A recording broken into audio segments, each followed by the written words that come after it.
Okay, so Rick is here, right? Good. Rick is right here. Okay, great. Thank you, Rick. As before, I'm going to let Rick really provide the content, but I'd like to give you his background, his bio. Rick Doblin, PhD. Rick Doblin, PhD, is the founder in 1986 and president of MAPS, the Multidisciplinary Association for Psychedelic Studies. His dissertation at Harvard's Kennedy School of Government was on the regulation of the medical use of psychedelics and marijuana. And his master's thesis, also at Harvard, focused on the attitudes and experiences of oncologists concerning the medical use of marijuana. His undergraduate thesis at the New College of Florida was a 25-year follow-up to the classic Good Friday experiment, the miracle at Marsh Chapel, which evaluated the potential of psychedelic drugs to catalyze religious experience. He also conducted a 34-year follow-up study of Tim Leary's Concord prison recidivism experiment. Doblin's also studied with Stan Groff, MD, and was in the first group to become certified as a holotropic breathwork practitioner. We all know Rick and another gentleman today who needs no introduction, although I've just given you one. And I just want to add what I know we all really share is our gratitude for all the work Rick has done. Really, if you look at the panel, at the speakers over the last 2 days, much of it would not have been possible. Much of it just wouldn't even be here if Rick was not here. So I just want to take the opportunity to give him, for all of us, incredible gratitude and thanks. So I'll turn you over to Rick.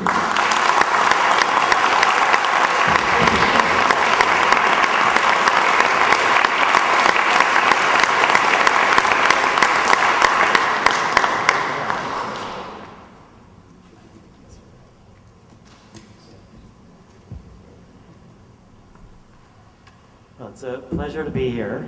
I'd like to thank Neil and Kevin for organizing this conference and bringing us together, and Kevin and Hillary and Martha, who were at the MAPS table in the back, if you have any questions, and all of you who are here.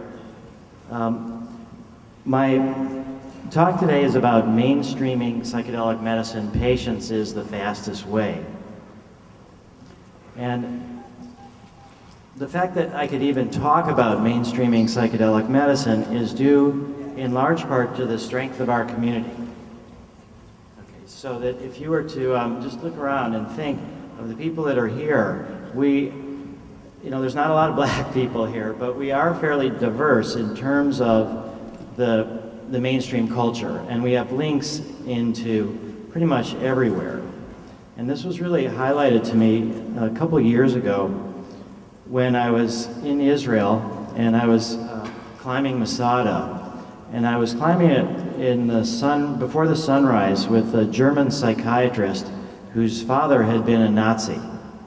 And so one generation down, we were taking MDMA together and climbing up this beautiful hill up to this fort where there had been a major battle thousands of years ago, several thousand years ago. And when I got up to the top,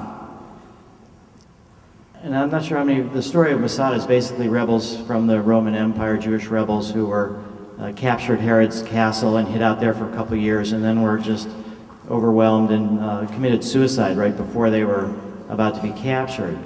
And so when I got up to the top of Masada, I realized that I'm also a zealot in a different way than these zealots were, and that our community of psychedelic researchers, the psychedelic underground, the psychedelic artists, that we all do have a certain kind of zeal and a passion for what we do, but that there's a fundamental difference between where we're at and where the zealots were at the top of Masada. And we have incredible mobility, we have access to the internet, we have access to resources, we blend with the main culture, we're not able to be really identified that easily and isolated. And at the same time, we have something that the mainstream culture desperately needs, these tools for healing. We're in a time of crisis, environmental, social, economic, all different ways. And so I think that I drew hard from this one generation down, being with a man who grew up under Nazism, and a sense that we have a chance, we really do, to bring the psychedelic consciousness into our society for all the benefits that we've heard about these last couple of years, the last couple of days, and actually the last 40 years or so since the 60s. So that makes me really then say, we have a precious opportunity. How is it that we're going to manage it so that we don't see the kind of backlash that happened in the 60s and wiped out the research pretty much all over the world for a very long time? And I think that there are some lessons from the past that we can learn and study. I was not here yesterday. I really wanted to be here yesterday, but a close family friend was having his daughter bat mitzvah. So I was in temple, and I just thank God I'm a Reformed Jew. There's a lot of things that are difficult about the tradition, but at the same time, I think it's really important to sort of honor where we came from and come back to it in our own ways and bring things to it and enrich it. So I felt like this balance between work and family, that it was really important for me to stay home and to go. This fellow who was, his daughter was getting bat mitzvah is the oncologist on our MDMA cancer anxiety study at Harvard. But while I was there, I heard this horrible story about another member of the congregation who had died on Friday morning. And he was a 47-year-old man who had a wife and 3 children. I knew him. His wife had been my girlfriend a long time ago, before I met my wife. And he had gone with a bunch of his friends to climb Mount Kilimanjaro. And this was a trip of a lifetime, but he didn't feel like he was quite ready. He wasn't sure he was in good enough shape. A friend of his said beforehand, just don't kill yourself. And he ended up a short distance from the top just dying. And this is something that shocked everybody, and we really were trying to come to grips with it. And it brought me in mind of this topic, patience is the fastest way. That there is a way where you push yourself too fast and you end up with fatal consequences. Now, there's sort of sins of omission and sins of commission. And by that I mean that there are things that you do, sins of commission, that turn out to be mistakes, and then there's sins of omission, which is things that you should have done that didn't, but you didn't do. And so it's easier to see the sins of commission when you do something that you shouldn't do, and then there's consequences. So those are identifiable. And the sins of omission, the things that you should have done but didn't, are awful hard to see.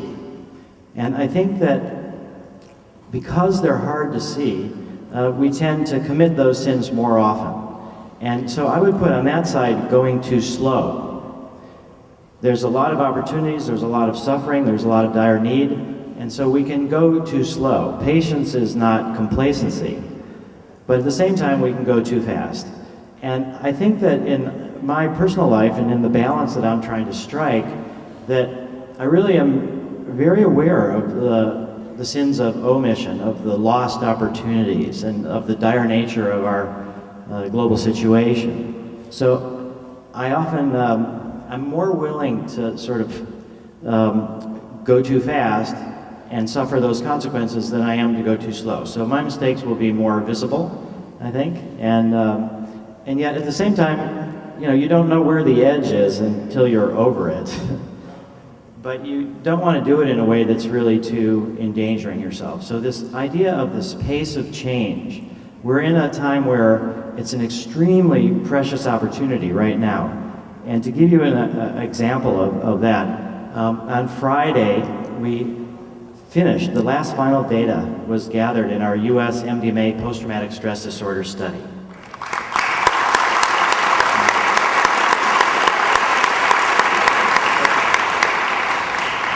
It was a tremendous, tremendous accomplishment. It took us, since 1984, is when I started trying to work on MDMA psychotherapy research. It took till 2004 to get the study started, so it was 20 years to get it started. It took a while after that to, get all the money, get it together. So it was $1 million, 4.5 years, and now we have incredible data.